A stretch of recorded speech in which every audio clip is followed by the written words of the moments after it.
Hi, I am doctor Neelam. I am naturopath. आपने ज़्यादातर videos में फीमेल हॉर्मोन्स यानी मेनोपॉज प्रॉब्लम के बारे में या तो देखा है या सुना है। क्या आपने कभी मेल मेनोपॉज, जिसे हम एंड्रोपॉज भी कहते हैं, सुना है? जी हाँ, जैसे फीमेल्स में मेनोपॉज होता है और उनके बॉडी में चेंजेस आते हैं, सेम मेल्स में भी मेनोपॉज होता है जिसे हम एंड्रोपॉज कहते हैं और उनके बॉडी में भी चेंजेस आते हैं।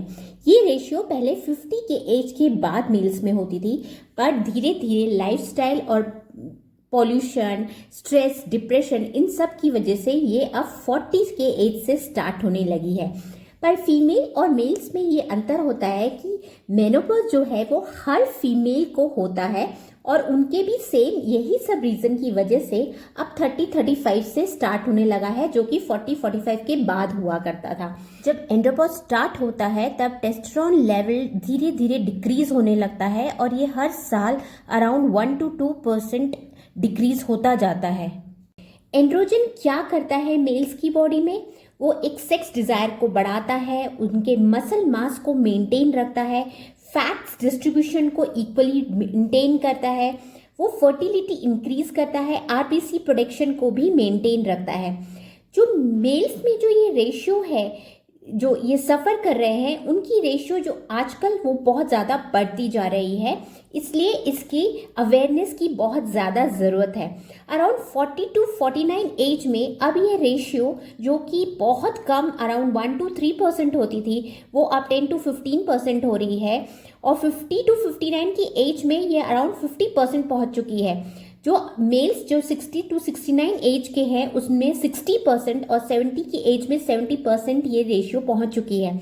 90 की एज में अराउंड 80%। 100% फीमेल्स को मेनोपॉज होना है, बट मेल्स में ये बहुत सारे फैक्टर्स हैं जो डिपेंड करते हैं कि मेल्स को एंड्रोपॉज होगा या नहीं होगा।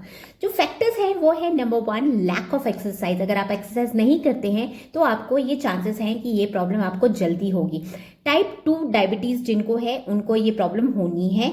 जो बहुत ज़्यादा स्मोकिंग करते हैं, जो बहुत ज़्यादा अल्कोहल कंजप्शन करते हैं, जिन्हें स्लीप का साइकिल जो है वो बहुत ज़्यादा ख़राब है, बहुत लेट नाइट तक उठना है, बहुत सुबह बहुत लेट उठना है, ये या फिर एंग्जाइटी, स्ट्रेस या डिप्रेशन। तो ये सब एक रीज़न है एंड्रोपॉज होने, जल्दी होने के या एंड्रोपॉज होने के। जो लोगों की लाइफस्टाइल बहुत अच्छी है उन्हें बहुत चांसेस हैं कि एंड्रोपॉज ना हो या एंड्रोपॉज एक बहुत लेट स्टेज में हो जिसका कोई इफेक्ट भी ना पड़े। जो सिम्टम्स क्या है एंड्रोपॉज के? That is the decrease desire of sex, less energy, आपकी ताकत बहुत कम बचती है, आपको सेक्स की डिजायर कम हो जाती है, बहुत ज़्यादा डिप्रेशन होता है।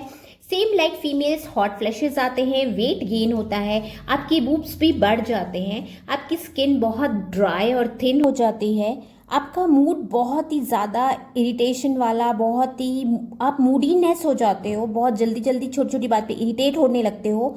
लॉस ऑफ मसल मास बहुत जल्दी होता है, बॉडी में कहीं ना कहीं स्वेलिंग रहती है, इरेक्टाइल डिसफंक्शन होने लगते हैं, इनफर्टिलिटी आती है। जिन लोगों को बच्चे नहीं होते हैं आजकल तो 30 के बाद भी ये प्रॉब्लम बहुत ज़्यादा आने लगी है, just because of life style and pollution and stress level इतना ज़्यादा है आजकल लड़कों में, बच्चों में, कि ये चीज़ें बहुत ज़्यादा बढ़ने लगी हैं। और अगर हम इनका ध्यान रखते हैं तो हम अपने आप को इन सब चीज़ से बचा सकते हैं।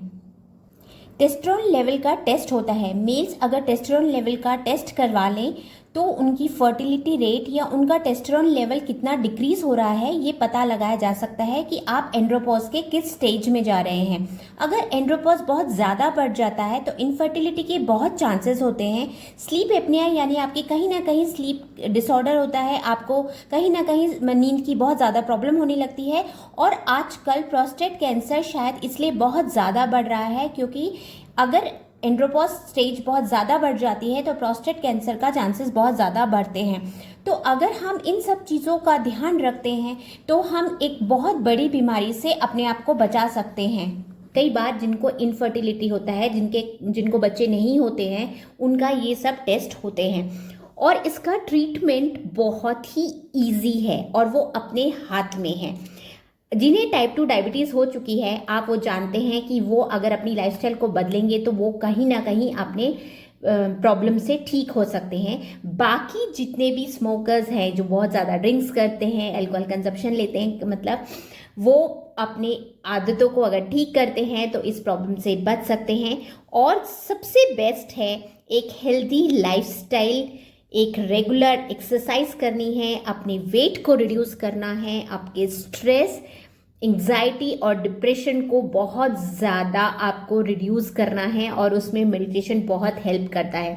हम नेक्स्ट वीडियो में डाइट डिस्कस करेंगे कि कौन सी ऐसी डाइट लेनी चाहिए। जैसे फीमेल्स के लिए मैंने पिछले वीडियो में बताया था कि कौन सी डाइट लेनी चाहिए एज अ नेचुरोपैथ कि आप अपने मेनोपॉज के फेज को आप इजली निकाल सकें। ऐसे ही मेल्स के लिए है, आप ऐसी कौन सी डाइट ले सकते हैं कि आपका एंड्रोपॉज स्टेज आए ही नहीं, और आ भी गया है तो वो कैसे हट जाए या फिर बहुत एज पीछे चला जाए और आपको ये सब प्रॉब्लम्स फेस ना करना पड़े।